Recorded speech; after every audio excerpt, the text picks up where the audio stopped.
maupun misalnya menonton itu juga untuk generasi muda, juga untuk penonton yang mungkin ini guru-guru muda juga Bu ya, yang akan menjadi guru. Jadi memang takdir Allah itu yang terbaik ya Bu ya, harus dinikmati dan disyukuri.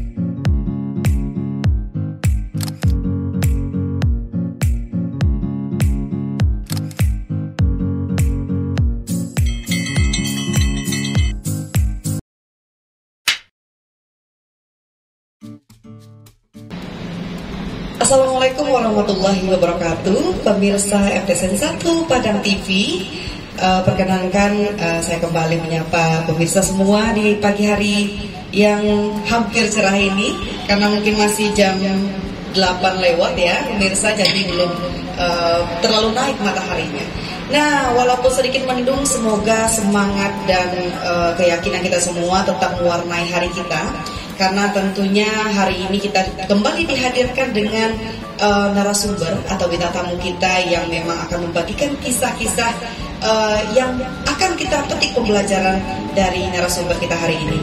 Yang tentu sosok ini juga adalah sosok yang inspiratif, sosok yang tentunya juga sebagai salah satu guru di MTSN 1 Kota Padang, yakni Ibu Mariani Sastra yang juga menjabat sebagai Wakil Kepala Madrasah di bidang kesiswaan. Kita sapa dulu narasumber kita. Selamat pagi, Assalamualaikum warahmatullahi wabarakatuh, Bu Mariani Sastra. Selamat pagi Bu Neneng. Assalamualaikum warahmatullahi wabarakatuh. Nah, Ibu sehat hari ini Bu? Alhamdulillah. Sehat banget. Sehat banget malahan. Karena terlihat ya dari rona wajahnya, dari warna baju yang dikenakan hari ini Bu ya, melambangkan semangat yang luar biasa untuk menyapa kita pada pagi hari ini. Ibu, hari ini Bu, kita akan bercerita, ngobrol-ngobrol santai nih Bu ya, tentang Bu Mariani Sastra. Sebelumnya saya pribadi ingin tahu ini Bu, kenapa nama Ibu Mariani Sastra gitu? Apakah Ibu memang pecinta sastra atau seperti apa Bu? Boleh diceritakan Bu? Sebelumnya Ibu perkenalkan diri dulu ya, Bu Nining. Nama Mariani Sastra, lahir di Lubuk Basung tanggal 14 Maret tahun 1974. Saya punya 4 orang putra dan 1 orang suami yang insya Allah istilah orang sekarang ya, suami dunia akhirat insya Allah. Amin ya robbal alamin. Ya Bu Nining, saya lulusan YIN Imam Bonjol Padang tahun 1996. Jurusan apa? Jurusan Pendidikan Agama Islam. Jadi memang masuknya ke YIN itu tahun 1992, tambah tahun 1996. Sebelumnya memang sudah di Kota Padang juga. Jadi mulai tahun 89 saya sudah ke Kota Padang, tepatnya sekolah di Madrasah Alia Program Khusus PGAI sekarang. Yang dulu ya di PGAI. Nah, dulu sedang pada tahun-tahun saya tamat di MTSN itu sedang maraknya MAPK, tapi itu di Padang Panjang. Nah, Padang Panjang waktu itu khusus yang diterima itu adalah laki-laki. Nah, jadi ada sekolah apakah tandingannya namanya kita juga tidak apa ya, tapi yang jelas gunanya itu adalah untuk menampung siswa yang perempuan, karena yang di Padang Panjang itu khusus laki-laki. Dan baru kemarin saya baca di FB salah seorang siswa MAPK Padang Panjang itu, mereka angkatan pertama itu 40 orang, memang semuanya laki-laki. Nah, itu angkatan seangkatan itu dengan Ibu Salmawati. Nah, kalau saya itu di PGAI tahun kedua, di PGAI itu tahun kedua. Jadi tahun pertama itu Ibu Salmawati itu kakak kelas saya. Kebetulan beliau juga mengajar di MTSN 1 Padang ini. Nah, tadi Bu Nining bertanya masalah nama ya. Nah, kalau masalah nama ini memang adalah pemberian dari cukup punya sejarah. Kalau menurut cerita orang tua, nama ini diberikan karena saya punya bapak, seorang guru SD. Beliau waktu setelah mengajar itu ada program di Institut Seni Padang Panjang. Waktu itu beliau ingin melanjutkan kuliah ini karena punya bakat seni. Beliau ingin melanjutkan kuliah ke Padang Panjang itu. Tapi kebetulan ibu saya, Umi, saya panggil Umi ya. Umi kebetulan waktu itu sedang hamil berat mengandung saya gitu. Jadi kata kakak beliau kan, sebenarnya lulus masuk KISI itu sudah tes. Jadi kata kakak Umi, kalau sama bapak itu mama rumah namanya ya. Kak, dia panggilkan kak, awak lagi lulus kak untuk kuliah di ISI itu. Tapi pas bertepatan itu hampir melahirkan, jadi kata mama nih, enggak usah lah, enggak lulus dong katanya kan. Nanti kalau ditinggalkan sementara ibu saya ini tidak punya saudara, sementara mau melahirkan. Akhirnya terurunglah niat untuk melanjutkan pendidikan di Institut Seni Padang Panjang yang sekarang itu. Nah akhirnya beliau rencananya memang mengambil jurusan sastra atau seni gitu. Jadi ketika itu setelah saya lahir, maka beliau berilah nama ini Mariani Sastra. Nah namun pada penulisan ijazahnya memang guru SD ketika itu punya polemik juga, ini pakai E atau tidak pakai E. Akhirnya sastra gitu. Iya. Akhirnya guru SD memutuskan dipakai E aja lah. Begitu. Sehingga jadilah nama saya ini Mariani Sastra. Walaupun sebenarnya kalau di kampung atau di rumah dulu-dulunya itu bukan Sastra, tapi ditambah Wati di belakangnya. Sehingga panggilan kecil itu adalah Wati. Di rumah berarti dipanggil Wati gitu ya. Kalau sekarang itu sudah hilang karena memang tidak ada lagi di ijazah. Kalau waktu kecil itu panggilannya Wati. Dan bahkan kalau orang tua-tua yang angkatan-angkatan Umi itu masih ada yang memanggil Wati sampai sekarang. Wah, luar biasa. Jadi pemirsa semua ya, ternyata nama Wati ini sedikit ini ya sakral ya pemirsa ya. Karena banyak ternyata guru-guru saya waktu sekolah itu namanya berakhiran Wati juga Bu. Jadi mungkin sudah sedikit digariskan ibu jadi guru. Nah berangkat dari ibu waktu kecil Bu seperti apa? Ibu dilahirkan dari keluarga yang seperti apa? Lingkup seperti apa? Dan berapa bersaudara pada saat itu? Saya memang terlahir dari orang tua yang berprofesi guru. Keduanya, bapak dan ibu saya adalah seorang guru SD di kampung di Lubuk Basung, tepatnya desa Titisan Tunggang. Jadi memang darah guru ini sudah mengalir sejak lahir dari saya. Nah ketika tamat sekolah dasar itu sebelum masuk SD saya sudah dibawa sama orang tua saya ke sekolah karena memang tidak ada tempat untuk menitipkan anak. Jadi memang setiap hari itu saya bangun pagi-pagi memang berangkat sekolah, sama seperti ketika Umi berangkat ke sekolah, saya juga berangkat ke sekolah. Nah sampai pada usia sudah 6 tahun itu saya sudah dimasukkan ke sekolah dasar di tempat Umi mengajar. Nah setelah tamat di SD itu saya diserahkan oleh orang tua saya ke MTSN di Lubuk Basung, yaitu namanya MTSN Pasabaringin. Kalau tidak salah saya sekarang namanya itu MTSN 3 Lubuk Basung. Nah itu berjarak kira-kira 10 km dari rumah saya.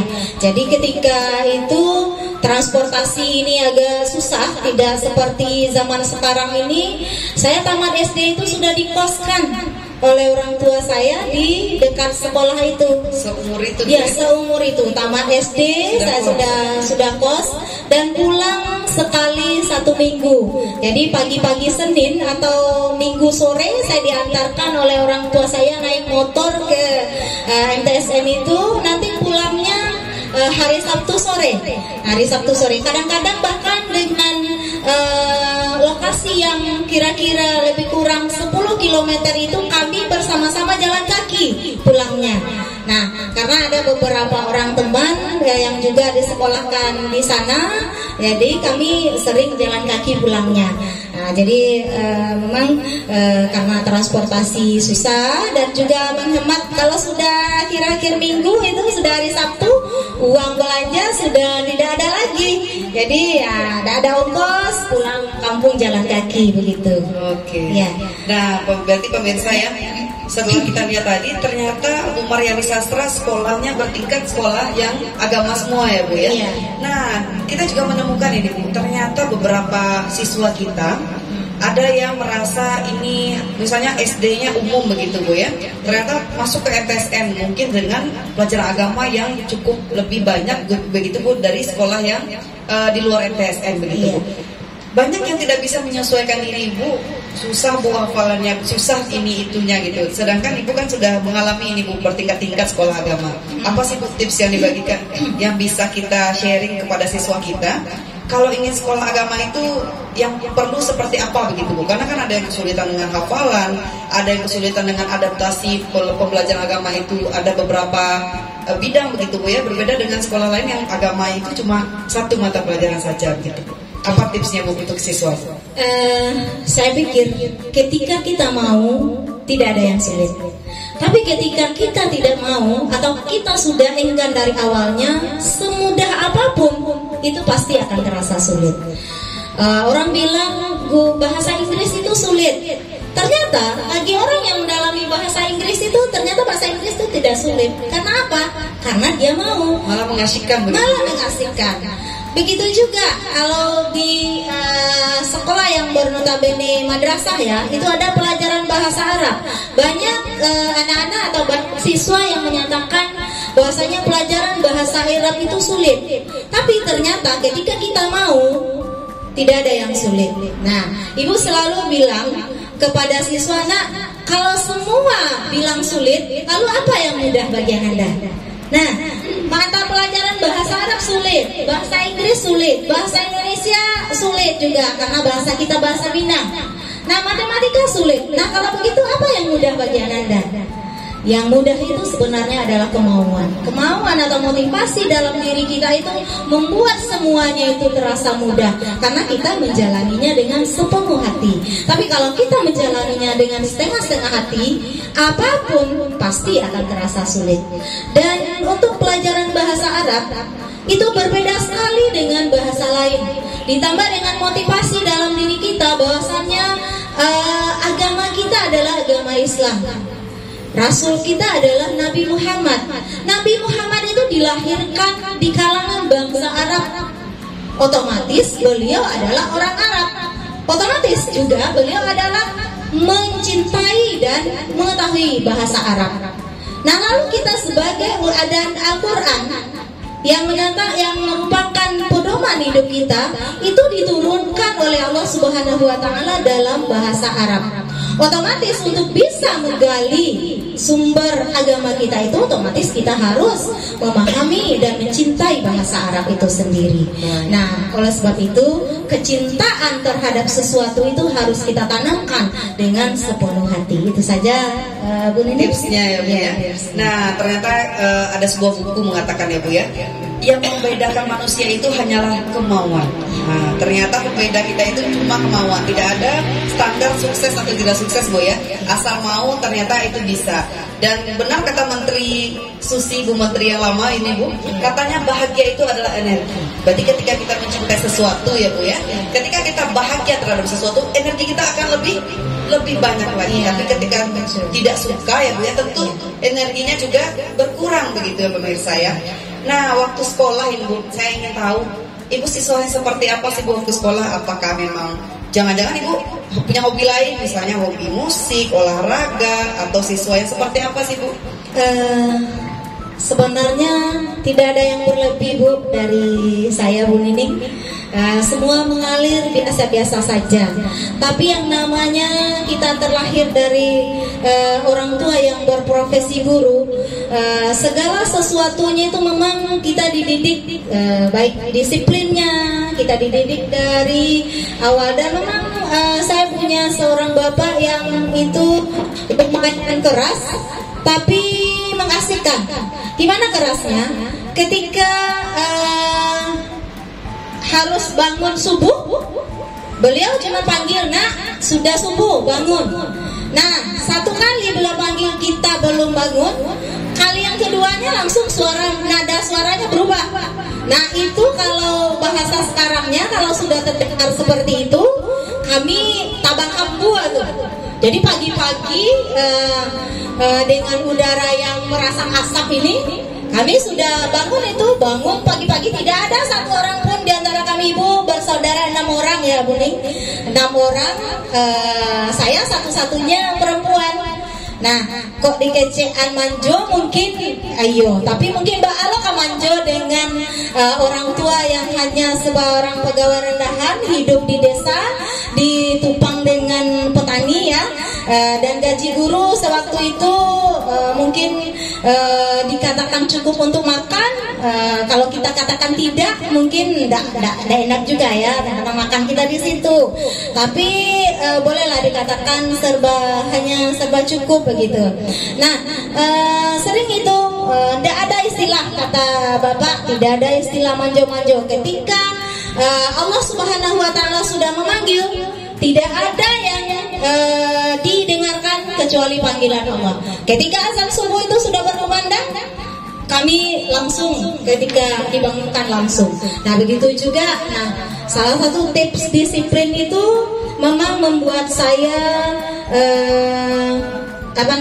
menjadi pelajaran yang sangat-sangat berharga bagi saya. Nah, begitu juga ketika masih kecil, masih senang-senangnya bersama orang tua, sudah dikoskan, tapi walaupun tanpa orang tua, karena didikan waktu kecil itu sudah ada, tetap disiplin bangun pagi, disiplin belajar dan sebagainya itu tetap sudah mendarah daging dalam diri pribadi saya begitu. Berarti Ibu, orang tua dari Ibu Mariani Sastra luar biasa sekali. Bapak Ibu berprofesi sebagai guru, punya darah seni, tapi pendidikannya agak semi-militer Bu ya di rumah ya. Sudah seperti barak, semua bangun, berarti semua bangun Bu ya. Iya. Semua apel pagi tapi melalui azan tadi Bu ya. Iya. Dan hari ini kan Ibu jadi guru Bu ya. Iya. Jadi guru dan menjabat juga sebagai wakil kesiswaan.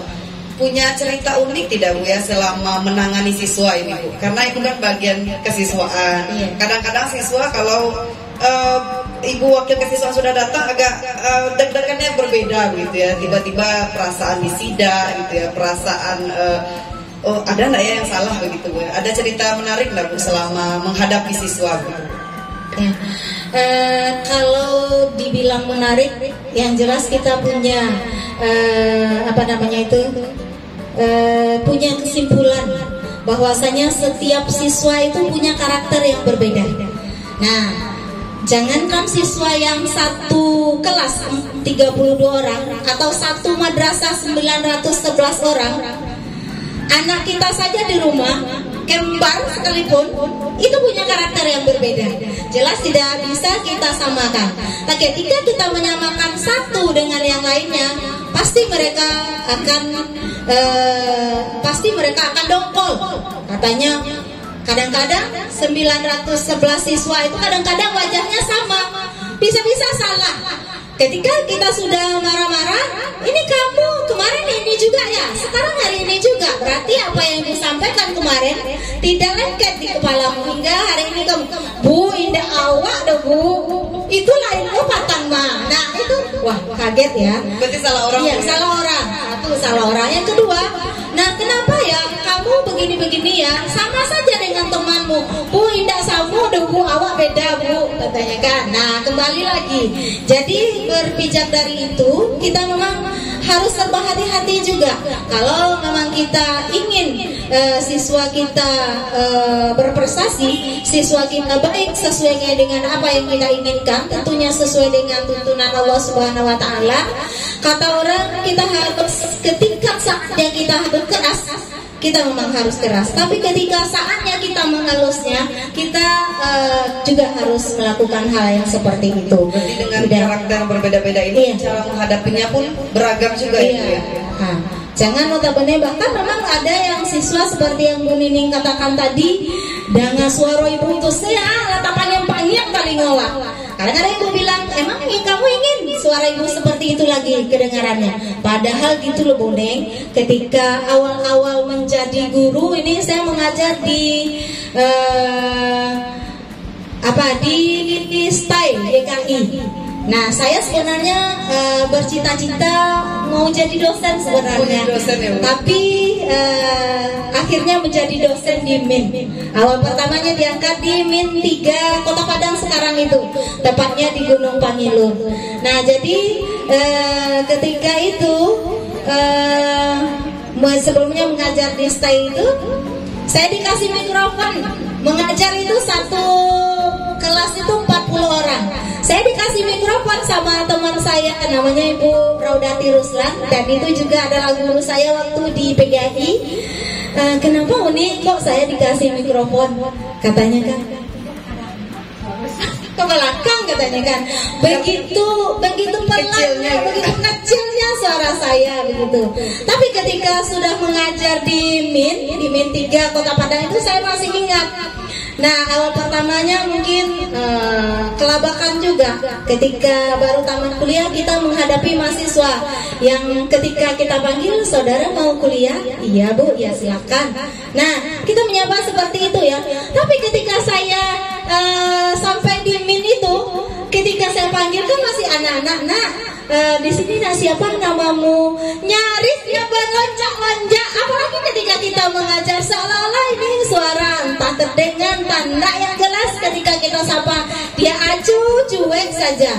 Nah, saya lihat-lihat teman saya, katanya kan tidak bisa Ibu ngajar di Minko kalau seperti itu, katanya. Lalu gimana? Nah, saya ingat teman yang paling berkesan itu adalah Ibu Rizna Nur.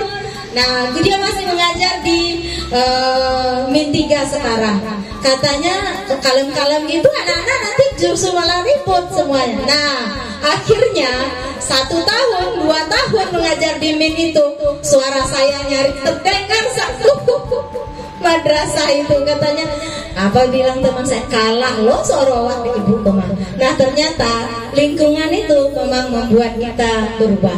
Oke, jadi begini ya Bu ya, guru-guru ini ternyata dalam menghadapi siswa juga olah vokalnya terbentuk begitu Bu ya, dari yang volumenya kecil, sedang, hingga bisa dikeraskan begitu Bu ya, menyesuaikan dengan masa yang dihadapi ya Bu ya. Bahkan sekarang sudah dibilang suara ibu ini ceper kali gitu. Padahal dulu sempat ya dikasih mikrofon, bahkan dikasih mikrofon pakai apa ini yang kita pakai sekarang ini, iya dikasih itu saya mengajar. Baik, nah Bu, ini kita sebelum penutupan boleh Bu apa pesan-pesan Ibu untuk generasi muda yang sedang menonton hari ini? Silakan Bu. Ya, oke, Bu Ning, mungkin tidak banyak pesan yang akan saya sampaikan, tapi dalam hidup ini ada hal yang bisa kita kuasai dan ada hal yang tidak bisa kita kuasai. Nah, hal-hal yang tidak bisa dalam penguasaan kita itu seperti ketika kita sekolah, kita ikuti kalau sekolah itu ada aturannya. Kita harus masuk pagi, kemudian kita harus mengulang pelajaran itu di rumah, kita harus menghormati guru dan lain-lain sebagainya. Itu bisa kita kuasai. Kita bisa mengikuti disiplin itu dengan baik, kita ikuti aturan-aturan itu dengan baik. Itu adalah hal yang dalam penguasaan diri kita. Nah, apapun hasilnya itu adalah dalam penguasaan Allah Subhanahu wa taala. Jadi ketika dulu Ibu bercita-cita menjadi seorang dosen, dan hal itu sudah kita rintis, kita kuliah, kita hadapi kuliah, alhamdulillah dengan tamat dengan nilai yang lumayan memuaskan. Orang tua juga bersyukur, tapi cita-cita jadi dosen itu bukan mungkin merupakan takdir Allah Subhanahu wa taala. Bukan tidak pernah saya ikut tes menjadi dosen, sudah berkali-kali. Tamat tahun 96 itu sudah mengikuti tes menjadi dosen. Tahun 96 itu juga ada tes pembibitan dosen, tapi mungkin takdir Allah Subhanahu wa taala tidak di situ. Kita jalani semua itu, akhirnya hal yang di luar penguasaan itu takdirnya sekarang adalah menjadi seorang guru MIN, dan akhirnya hari ini menjadi guru MTSN 1. Itu closing statementnya luar biasa sekali ya Bapak Ibu ya, dan semua pemirsa yang menonton itu juga untuk generasi muda, juga untuk penonton yang mungkin ini guru-guru muda juga Bu ya, yang akan menjadi guru. Jadi memang takdir Allah itu yang terbaik ya Bu ya, harus dinikmati dan disyukuri karena memang itu jalannya yang berarti itu yang terbaik ya Bu ya. Nah baik, terima kasih. Sekali lagi terima kasih Ibu Hajah Mariani Sastra SAG yang telah menjadi bintang tamu kita pada hari ini. Sampai bertemu lagi pemirsa, tetap saksikan kami di channel MTSN 1 Padang TV. Bertemu lagi kita besok pagi di jam dan lokasi yang sama di studio Humas MTSN 1 Kota Padang. Saya Febraningsi undur diri. Assalamualaikum warahmatullahi wabarakatuh.